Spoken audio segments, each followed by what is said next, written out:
जो कर रहे हो वो करते रहो।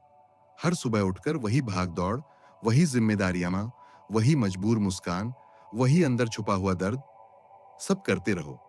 दुनिया को दिखाते रहो कि तुम मजबूत हो, कि तुम्हें किसी की जरूरत नहीं, कि तुम सब संभाल सकते हो। जो कर रहे हो करो। रात को अकेले कमरे में बैठकर अपने मन से लड़ते रहो। खुद से सवाल पूछते रहो, मेरे साथ ही ऐसा क्यों होता है? मैंने ऐसा क्या किया था? भगवान मेरी सुन क्यों नहीं रहा? हर दिन अपने दिल को समझाते रहो कि सब ठीक हो जाएगा। भले ही भीतर से तुम्हें खुद पर यकीन न रहा हो, लेकिन ये एक बात मान लो, तुम जो महसूस कर रहे हो वो यूं ही नहीं है। तुम जो सह रहे हो वो बेकार नहीं जाएगा, और तुम जिस अंधेरे से गुजर रहे हो वो तुम्हें खत्म करने नहीं आया है, वो तुम्हें बदलने आया है। परमहंस योगानंद कहते हैं, इंसान तब सबसे ज्यादा अकेला महसूस करता है जब ईश्वर उसके सबसे करीब होता है। आज जो तुम्हें टूटन लग रही है वो दरअसल तुम्हारी आत्मा की एक नई तैयारी है, एक नया जन्म, एक नई चेतना। तो जो कर रहे हो करते रहो, लेकिन ये मत समझो कि कोई तुम्हें देख नहीं रहा। ये मत सोचो कि तुम्हारी पीड़ा अनसुनी है। और सबसे बड़ी भूल मत करना, ईश्वर ने तुम्हें छोड़ा नहीं है। वो बस तुम्हें उस मुकाम तक ले जा रहा है जहां पहुंचकर तुम खुद को पहचान लोगे। आज इंसान सबसे ज्यादा थका हुआ है, शरीर से नहीं, अंदर से। वो रोज उठता है, काम पर जाता है, लोगों से हंसकर बात करता है, पर उसके भीतर एक आवाज लगातार पूछती रहती है, क्या यही जिंदगी है? वो अपने दर्द को शब्द नहीं देता, क्योंकि उसे सिखाया गया है कि मजबूत इंसान रोते नहीं। वो अपने डर को छुपा लेता है, क्योंकि उसे लगता है कि अगर उसने सच बता दिया तो दुनिया उसे कमजोर समझ लेगी। वो हर दिन खुद से वादा करता है, बस आज सह लूं, कल सब ठीक हो जाएगा। लेकिन कल आता है और वही बोझ फिर उसके कंधों पर रख देता है। वो भगवान को याद करता है, पर शिकायत के साथ, प्रार्थना करता है पर अधीरता के साथ, और फिर कहता है, मैं अकेला हूं।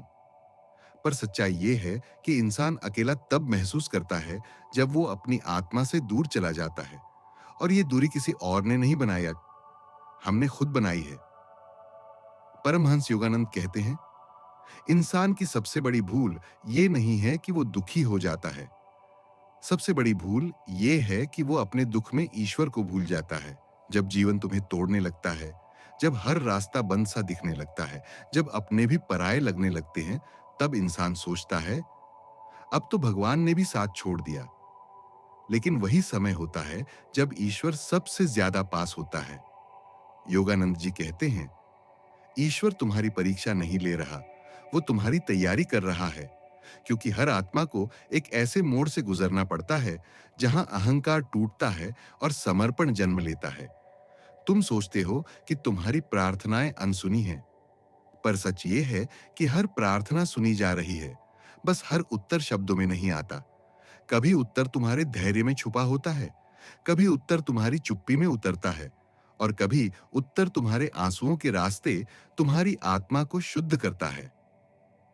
योगानंद जी कहते हैं, जिस दिन इंसान ये मान लेता है कि सब कुछ उसके बस में नहीं है, उसी दिन से ईश्वर का काम शुरू होता है। क्योंकि जब तक तुम कहते रहोगे, मैं कर लूंगा, तब तक ईश्वर कहता रहेगा, कर लो। लेकिन जिस दिन तुम थककर कह दोगे, अब तू संभाल, उसी क्षण ईश्वर तुम्हारे जीवन में दखल देना शुरू करता है। ये कोई हार नहीं होती, ये सबसे बड़ी जीत होती है। योगानंद जी कहते हैं, जो कर रहे हो करते रहो। लेकिन इंसान इस वाक्य को गलत समझ लेता है। वो सोचता है कि शायद इसका मतलब ये है कि बस भागते रहो, संघर्ष करते रहो और अपने भीतर की आवाज को कुचलते रहो। पर नहीं, जो कर रहे हो करो का मतलब ये नहीं कि खुद को खो दो। इसका मतलब ये है कि अपने कर्म पूरे करो, लेकिन परिणाम का बोझ अपने सिर पर मत रखो।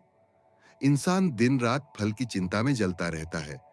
उसे ये डर खाए जाता है कि अगर उसे वो नहीं मिला जिसके लिए वो मेहनत कर रहा है, तो वो असफल कहलाएगा। लेकिन योगानंद जी कहते हैं, फल कभी तुम्हारे हाथ में था ही नहीं, तुम्हारे हाथ में सिर्फ कर्म था।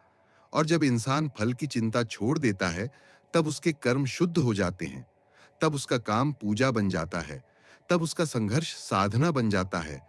तुम जो भी कर रहे हो, नौकरी, व्यापार, परिवार, सेवा, साधना, उसे पूरे मन से करो। लेकिन भीतर ये मान लो कि करवाने वाला कोई और है। और जिस दिन तुम करने वाले से ज्यादा समर्पित हो जाओगे, उस दिन तुम्हारे जीवन में वो शांति उतरेगी जिसे दुनिया की कोई सफलता नहीं दे सकती। इंसान का मन सबसे ज्यादा सवाल दुख के समय करता है। जब सब ठीक चलता है, तब वो ईश्वर को याद नहीं करता। लेकिन जब जरा सा भी कुछ बिगड़ता है, तब सबसे पहला सवाल यही होता है, मेरे साथ ही ऐसा क्यों? योगानंद जी कहते हैं, दुख कोई सजा नहीं है। दुख एक संदेश है, एक ऐसा संदेश जिसे समझने के लिए मन नहीं, चेतना चाहिए। हर आत्मा कुछ अधूरे संस्कारों के साथ इस जीवन में आती है। कुछ कर्म जो पिछले जन्मों में पूरे नहीं हो पाए, वो इस जन्म में परिस्थितियों बनकर सामने आ जाते हैं। और जब वो परिस्थितियां तुम्हें दर्द देती है, तब मत समझो कि ईश्वर निर्दयी है। समझो कि ईश्वर तुम्हें हल्का कर रहा है। जैसे सोना आग में तपकर और शुद्ध होता है, वैसे ही आत्मा दुख की आग से गुजरकर और उज्जवल बनती है। योगानंद जी कहते हैं, अगर तुम्हें पता चल जाए कि तुम्हारे आंसू तुम्हारे ही भविष्य को स्वच्छ कर रहे हैं, तो तुम रोते हुए भी ईश्वर को धन्यवाद दोगे। पर इंसान इस रहस्य को नहीं समझता। वो दर्द से लड़ता है, उसे भागना चाहता है, जबकि दर्द तुम्हें रोकने नहीं है, तुम्हें मोड़ने आया है। योगानंद जी कहते हैं, इंसान की सबसे बड़ी बाधा उसके जीवन में उसका अहंकार होता है। अहंकार जो कहता है, मैं करूंगा, मैं संभाल लूंगा, मुझे किसी की जरूरत नहीं। यही अहंकार इंसान को थकाता है। यही अहंकार उसे भीतर से खोखला करता है। और यही अहंकार उसे ईश्वर से दूर ले जाता है। क्योंकि जहां मैं खड़ा होता है, वहां ईश्वर के लिए जगह नहीं बचती। योगानंद जी कहते हैं, जब तक इंसान अपने बोझ को अपने सिर पर उठाए रखता है, तब तक वो ईश्वर की शक्ति को महसूस नहीं कर सकता। लेकिन जिस दिन इंसान थक कर बैठ जाता है और भीतर से कहता है, अब मुझसे नहीं होगा, उसी क्षण उसके जीवन में एक अदृश्य हाथ काम करना शुरू करता है। यह हाथ दिखाई नहीं देता, पर इसके स्पर्श से हालात बदलने लगते हैं, रास्ते खुलने लगते हैं और मन में एक अजीब सी शांति उतरने लगती है। समर्पण कमजोरी नहीं है, समर्पण सबसे बड़ी शक्ति है। क्योंकि समर्पण का मतलब है ईश्वर पर पूरा भरोसा। और जहां भरोसा होता है, वहां डर टिक नहीं पाता। योगानंद जी कहते हैं, ईश्वर से बात करने के लिए शब्दों की जरूरत नहीं होती। इंसान बहुत बोलता है, प्रार्थना में भी, शिकायत में भी और उम्मीद में भी, पर वो सुनता नहीं। ईश्वर की आवाज शोर में नहीं आती, वो तुम्हारी चुप्पी में उतरती है। जब तुम हर रोज कुछ पल के लिए दुनिया से कटकर बैठते हो, जब तुम अपने मन की हर भागदौड़ को थोड़ा सा शांत करते हो, तब भीतर एक कंपन महसूस होता है। वो कंपन शब्द नहीं है, पर संदेश है। वो आवाज नहीं है, पर दिशा है। योगानंद जी कहते हैं, जिस दिन इंसान मौन से मित्रता कर लेता है, उसी दिन ईश्वर उससे संवाद करने लगता है। मौन में बैठकर जब तुम कुछ नहीं मांगते, कुछ नहीं कहते, बस होते हो, तब ईश्वर तुम्हें वो देता है जो मांगने से कभी नहीं मिलता, शांति। और शांति के साथ समझ भी आती है कि जो हो रहा है वो तुम्हारे खिलाफ नहीं, तुम्हारे लिए हो रहा है। योगानंद जी कहते हैं, ईश्वर कभी भी तुम्हें अंधेरे में नहीं छोड़ता। वो बस कभी-कभी तुम्हारी आंखों से रोशनी हटा लेता है, ताकि तुम भीतर की रोशनी को पहचान सको। इंसान सोचता है कि जब चीजें छिन जाती हैं, जब रिश्ते टूट जाते हैं, जब सपने बिखर जाते हैं, तब जीवन खत्म हो रहा है। पर सच ये है, तब जीवन नया रूप ले रहा होता है। योगानंद जी कहते हैं, जो तुम्हारे जीवन से गया है, अगर वो तुम्हारे विकास के लिए जरूरी होता, तो वो कभी जाता ही नहीं। कभी-कभी ईश्वर तुम्हें खाली करता है, ताकि वो तुम्हें कुछ बड़ा दे सके, कुछ शुद्ध, कुछ ऐसा जो तुम्हारी आत्मा के स्तर का हो। इंसान इस खालीपन से डरता है, वो इसे हार समझता है, पर यही खालीपन आत्मा की सबसे बड़ी तैयारी होता है।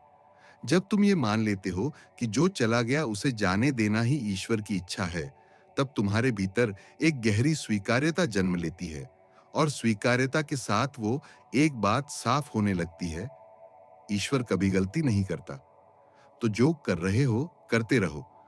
अपने कर्म निभाते रहो, अपनी जिम्मेदारियां उठाते रहो, जीवन के हर उतार चढ़ाव को ईमानदारी से जीते रहो।